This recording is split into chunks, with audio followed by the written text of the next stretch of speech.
Bienvenue, frères d'armes. Bienvenue sur Stratégos, la chaîne où nous explorons les grands leaders militaires qui ont changé le cours de l'histoire. Aujourd'hui, nous parlerons de George S. Patton, le général américain dont l'audace et la férocité sur le champ de bataille ont fait de lui une légende. Avec ses chars imparables et son leadership incontestable, il s'est assuré une place éternelle dans l'histoire militaire. Avant d'aller plus loin, renforcez nos rangs en laissant un like et en vous abonnant à Stratégos. Votre soutien nous permet de continuer à explorer les esprits stratégiques qui ont façonné l'histoire. Préparez-vous à la charge. Première partie. Enfance, éducation et premiers pas militaires. Le 11 novembre 1885, à San Gabriel, Californie, naquit George Smith Patton Jr., issu d'une famille au riche héritage militaire. Son lignage comptait des soldats ayant combattu pendant la guerre d'indépendance et la guerre de sécession des États-Unis. Dès son plus jeune âge, il fut bercé par les récits héroïques de ses ancêtres qui avaient combattu avec bravoure. Son grand-père, le colonel George Patton, avait été un officier confédéré. Les histoires familiales de bataille et d'honneur militaire devinrent le socle de son caractère. George grandit convaincu qu'il était destiné à la grandeur sur le champ de bataille. Cependant, son enfance ne fut pas sans difficulté. Patton souffrait de dyslexie, un défi qui ne l'arrêta jamais. Il développa une mémoire prodigieuse, lui permettant de réciter des poèmes et des textes historiques par cœur, perfectionnant ainsi ses talents d'orateur. À 18 ans, en 1904, Patton intégra la prestigieuse Académie militaire de West Point.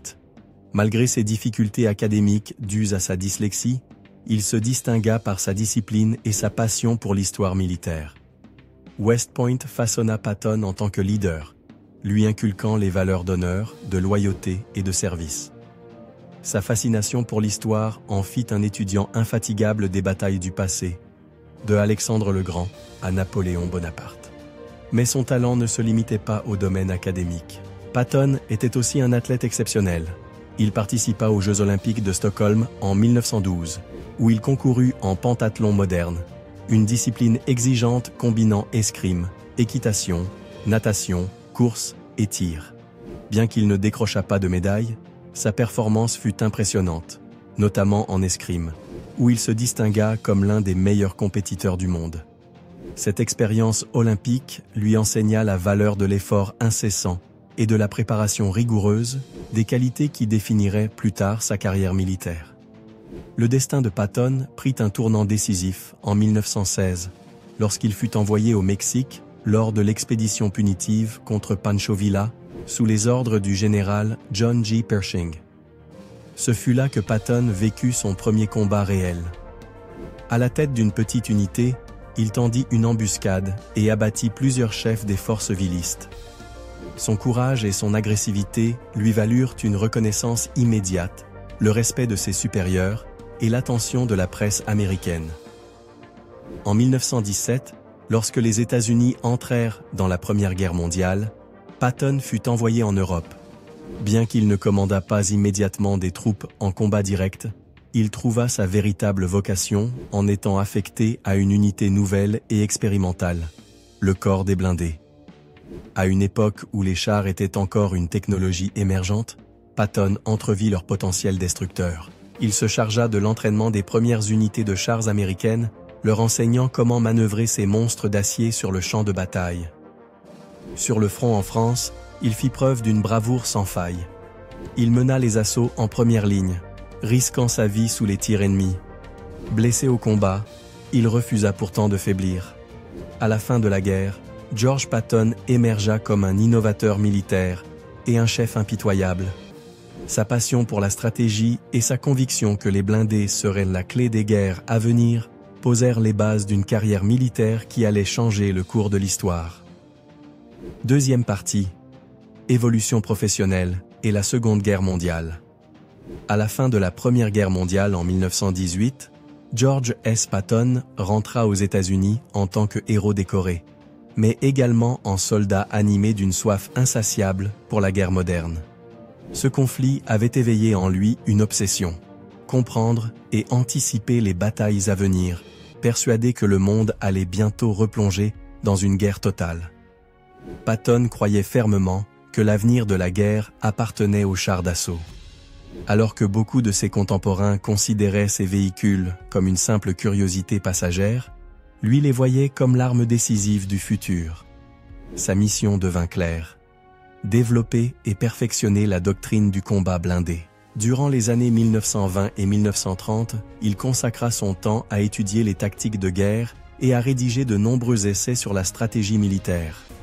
Il participa à la création de manuels d'entraînement pour les unités blindées, convaincu que la mobilité et la vitesse seraient les clés du succès sur le champ de bataille.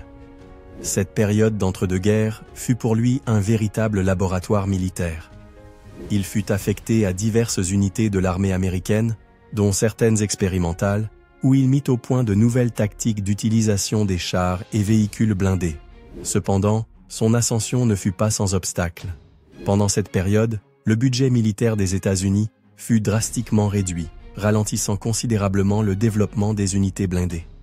Malgré ces restrictions, Patton ne cessa jamais de plaider en faveur de l'expansion du programme de chars d'assaut auprès de ses supérieurs. En 1932, Patton fut impliqué dans un événement controversé, la marche du Bonus Army à Washington, D.C. Des milliers de vétérans de la Première Guerre mondiale manifestaient pour réclamer des paiements qui leur étaient dus. L'armée fut envoyée pour les disperser et Patton commanda une unité de cavalerie chargée de les évacuer. Bien que cette action ternit temporairement sa réputation, sa loyauté envers l'armée et sa discipline militaire restèrent inébranlables. Les forces alliées établirent une tête de pont cruciale en Afrique du Nord, marquant le premier grand engagement américain dans la Seconde Guerre mondiale. Patton avait fait ses preuves. Son audace sur le champ de bataille, son approche agressive du commandement et sa capacité à orchestrer des opérations militaires d'envergure lui valurent respect et reconnaissance. Mais ce n'était que le début. Son prochain champ de bataille serait le désert brûlant d'Afrique du Nord, où il affronterait l'un des généraux les plus redoutables de l'Axe, Erwin Rommel. George S. Patton s'était préparé toute sa vie pour ce moment. De ses débuts comme officier de cavalerie à son ascension en tant que maître du combat blindé, il s'était constamment entraîné pour une guerre totale. Désormais, avec le succès de l'opération Torche, sa carrière montait en flèche. Son prochain défi allait le plonger au cœur de la féroce campagne d'Afrique du Nord, où ses tactiques et son génie militaire allaient être mises à l'épreuve, comme jamais auparavant. Troisième partie. Afrique du Nord, Sicile et controverse, 1942. Les États-Unis étaient désormais pleinement engagés dans la Seconde Guerre mondiale, et le nord de l'Afrique devint leur premier véritable champ de bataille. Après le succès de l'opération Torche, George S. Patton fut appelé en mars 1943 pour prendre le commandement du 2e corps d'armée américain après la défaite humiliante des Alliés à la bataille du col de Kasserine. Sa mission était claire: restaurer le moral des troupes, réorganiser l'armée et mener les Américains à la victoire. Patton arriva avec une énergie dévastatrice, imposant une discipline de fer et un code d'honneur inébranlable. Sa présence se faisait sentir dans chaque coin du campement. Il était connu pour répéter « Les lâches n'ont jamais fait l'histoire ». Sous ses ordres, l'armée américaine fut totalement transformée. Sa stratégie ne reposait pas seulement sur des combats frontaux, mais aussi sur des manœuvres audacieuses visant à désorienter l'ennemi. Le moment décisif arriva lors de la bataille d'El Guettar, en avril 1943. Patton dirigea un assaut impitoyable contre les forces allemandes de l'Afrika Korps, commandé par le général Jürgen von Arnim. Sous un feu intense, les chars américains résistèrent et contre-attaquèrent, infligeant des pertes massives à l'ennemi. Patton se déplaçait constamment sur le front, s'assurant que chaque soldat ressente sa présence. Son attitude agressive, combinée à son exigence absolue de loyauté, transforma le 2e corps d'armée en une force redoutable. Finalement, les forces de l'Axe furent chassées de Tunisie en mai 1943, scellant la victoire alliée en Afrique. Avec le nord de l'Afrique sécurisé, l'opération suivante fut le débarquement en Sicile, baptisée Opération Husky. Patton fut nommé commandant de la 7e armée américaine, tandis que le général britannique Bernard Montgomery dirigeait la 8e armée britannique. Leur objectif était clair: libérer l'île et ouvrir la voie vers l'Italie. Dès le début de l'opération, une rivalité féroce éclata entre Patton et Montgomery. Le plan initial attribuait aux Britanniques l'avance principale vers Messine, tandis que Patton devait couvrir leurs flancs et avancer vers l'ouest. Mais Patton refusait de jouer un rôle secondaire. Ignorant les ordres directs, il lança une offensive audacieuse sur Palerme, capturant la ville en un temps record. Sans perdre de temps, il redéploya ses forces vers Messine, engageant une course effrénée contre Montgomery. Jour après jour, ses troupes avançaient plus vite et avec une efficacité redoutable. Le 17 août 1943, Patton accomplit l'impensable. Il entra à Messine avant Montgomery. Pour Patton, c'était une victoire personnelle. Pour le haut commandement allié, c'était un acte d'insubordination calculé. Néanmoins, son leadership en Sicile permit de garantir l'une des plus grandes victoires alliées du théâtre méditerranéen. Cependant, tout ne fut pas glorieux. Lors de la campagne de Sicile, Patton fut impliqué dans l'une des plus grandes controverses de sa carrière, l'incident des hôpitaux militaires. À 2 reprises, Patton visita des hôpitaux de campagne et y trouva des soldats souffrant de ce que l'on appelait alors la fatigue du combat, connu aujourd'hui sous le nom de trouble de stress post-traumatique, TSPT. Convaincu qu'il s'agissait de lâcheté, Patton gifla 2 de ses soldats, les traita de faibles et ordonna qu'ils soient renvoyés au front. L'affaire arriva rapidement aux oreilles du haut commandement et fuit dans la presse. L'indignation publique fut immédiate. Le général Dwight D. Eisenhower, commandant suprême des forces alliées, se retrouva face à un dilemme: maintenir Patton ou le sanctionner pour préserver la cohésion de l'armée. Patton fut sévèrement réprimandé et écarté du commandement des opérations. Bien qu'il ne fût ni démis de ses fonctions, ni traduit en cour martiale, il fut temporairement écarté du front. Sa carrière semblait au bord du gouffre. Pour Patton, être éloigné du champ de bataille était un coup dévastateur. Cependant, la guerre n'était pas terminée, et le destin lui offrirait une nouvelle opportunité pour prouver sa valeur sur le plus grand théâtre de tous, l'Europe. 4e partie. Retour au commandement et offensive en Europe, 1944. Alors que les Alliés préparaient l'invasion de l'Europe, Patton restait écarté à la suite du scandale en Sicile. Mais sa réputation de maître de la guerre éclair n'avait pas disparu. Le haut commandement allié trouva un moyen astucieux d'exploiter son image, sans encore lui confier un véritable commandement. C'est ainsi qu'est né le plan Fortitude, une opération de désinformation visant à tromper les nazis sur le lieu du véritable débarquement allié.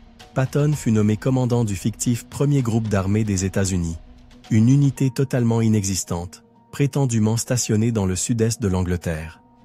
Chars gonflables, transmission radio fictive et une mise en scène militaire complexe convainquirent les Allemands que l'invasion aurait lieu dans le Pas-de-Calais, loin de la Normandie. Pendant ce temps, en Normandie, le véritable débarquement eut lieu le 6 juin 1944, le jour J. Mais Patton n'y participa toujours pas, pour l'instant. Après le succès initial en Normandie, Dwight D. Eisenhower savait qu'il avait besoin d'un général capable de percer les lignes allemandes. Il fit alors appel au seul homme qui pouvait le faire, George S. Patton. Patton prit le commandement du 3e armée des États-Unis en juillet 1944. Dès le premier jour, il déclencha une tempête de vitesse, de force et de manœuvres audacieuses, stupéfiant alliés et ennemis. Son offensive débuta par la célèbre percée d'Avranches, ouvrant un couloir stratégique qui permit aux 3e armée d'avancer rapidement à l'intérieur de la France. Cette campagne fut une leçon magistrale de guerre mobile. Les chars de Patton traversèrent le pays comme une vague incontrôlable. Des villes comme Le Mans et Chartres tombèrent en quelques jours. Patton dirigeait les opérations depuis le front, toujours au plus près du danger, motivant ses troupes à ne jamais s'arrêter. Mais son avancée fut stoppée par un obstacle redoutable, la ligne Siegfried, une vaste ceinture défensive protégeant la frontière allemande. Malgré une résistance acharnée, La Troisième Armée poursuivit son assaut avec des manœuvres militaires d'une précision chirurgicale, alors que l'hiver 1944 approchait. Décembre 1944. Le contre-attaque surprise des forces allemandes dans les Ardennes déclencha l'une des batailles les plus brutales de la guerre. Le brouillard hivernal et le relief montagneux compliquaient les communications et la mobilité des Alliés, qui furent pris au dépourvu et repoussés. La ville belge de Bastogne se retrouva encerclée par les forces allemandes, piégeant la 101e division aéroportée, qui risquait l'anéantissement total. C'est alors qu'Eisenhower rappela Patton. Lors d'une réunion de crise, il lui demanda combien de temps il lui faudrait pour détourner son armée, alors engagée sur un autre front, et marcher vers Bastogne. La réponse de Patton fut directe. 48 heures. Bravant le froid extrême, l'épuisement des troupes et un terrain hostile, Patton réalisa l'une des manœuvres les plus rapides et complexes de toute la guerre. Il réorganisa 3 divisions blindées et fonça sur Bastogne à une vitesse fulgurante. Le 26 décembre 1944, la Troisième Armée brisa l'encerclement allemand et libéra Bastogne. Ce fut un tournant décisif qui renversa l'issue de la bataille des Ardennes et assura la victoire alliée sur le front de l'Ouest. Après la victoire dans les Ardennes, Patton ne s'arrêta pas. Son armée traversa le Rhin en mars 1945, avançant profondément en territoire allemand, détruisant les dernières défenses nazies et capturant des dizaines de villes stratégiques. Lors de cette avancée irrésistible, la Troisième Armée libéra des camps de concentration, notamment celui d'Ohrdruf, où les atrocités de l'Holocauste furent mises au grand jour. Patton, bouleversé et horrifié, obligea les autorités locales allemandes à venir constater de leurs propres yeux l'ampleur des crimes commis. En mai 1945, la guerre en Europe prit fin. Mais Patton ne s'arrêta jamais. Il croyait fermement que les Alliés devaient marcher jusqu'à Moscou pour écraser l'Union soviétique avant qu'elle ne devienne une nouvelle menace. Mais la guerre était terminée, du moins pour le monde. Pour Patton, ce n'était qu'un chapitre de plus dans une vie vouée au combat. 5e partie. Victoire, après-guerre et mort, mars 1945.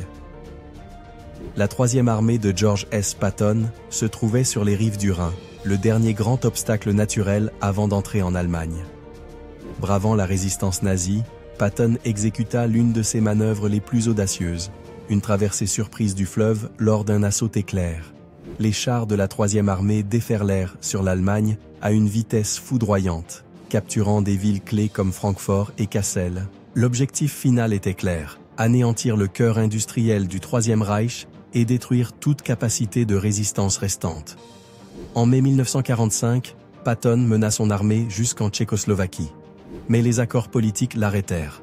La guerre en Europe prit fin le 8 mai 1945. Mais pour Patton, la véritable bataille ne faisait que commencer. Avec la victoire assurée, Patton reçut une nouvelle mission. Le gouvernement militaire de la Bavière, une région ravagée par la guerre.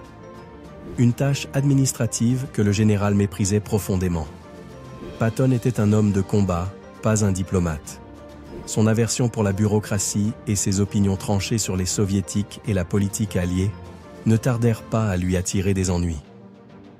Lors de réunions privées et d'entretiens publics, Patton critiqua ouvertement l'Union soviétique, qu'il considérait comme le prochain grand ennemi de l'Occident. Il alla même jusqu'à suggérer de réarmer les soldats allemands pour les envoyer combattre les soviétiques, un commentaire qui horrifia ses supérieurs.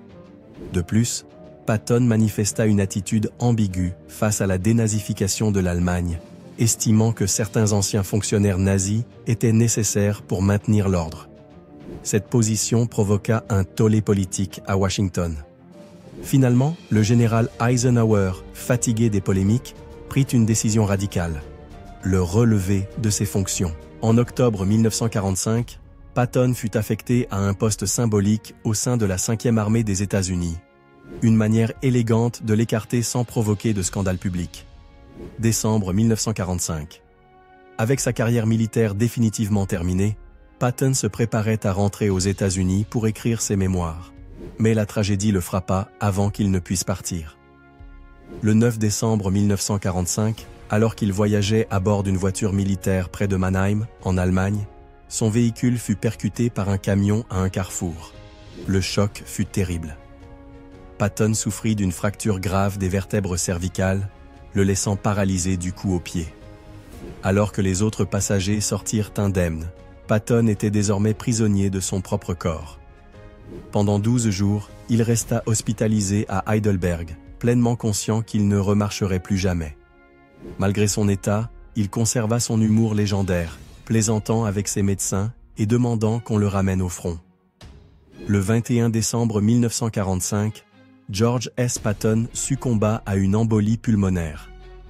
Sa mort marqua la fin de l'une des carrières militaires les plus légendaires de l'histoire. Fidèle à sa volonté, il fut enterré aux côtés de ses soldats au cimetière militaire américain de Ham, au Luxembourg. Il ne voulait ni mausolée, ni monument, seulement reposer parmi ceux avec qui il avait combattu. L'héritage de Patton perdure. Son génie tactique, son audace impitoyable et sa détermination inébranlable firent de lui l'un des généraux les plus redoutables de la Seconde Guerre mondiale. Il était un homme complexe, brillant, arrogant, controversé et indomptable. Adulé et redouté à parts égales, sa vie fut un combat permanent, autant sur le champ de bataille que dans les cercles politiques. George S. Patton était un homme né pour la guerre et destiné à la légende. À travers la victoire, la controverse et la tragédie, son histoire demeure un rappel puissant de ce que signifie diriger avec audace et assumer les conséquences d'être un guerrier dans un monde de diplomates.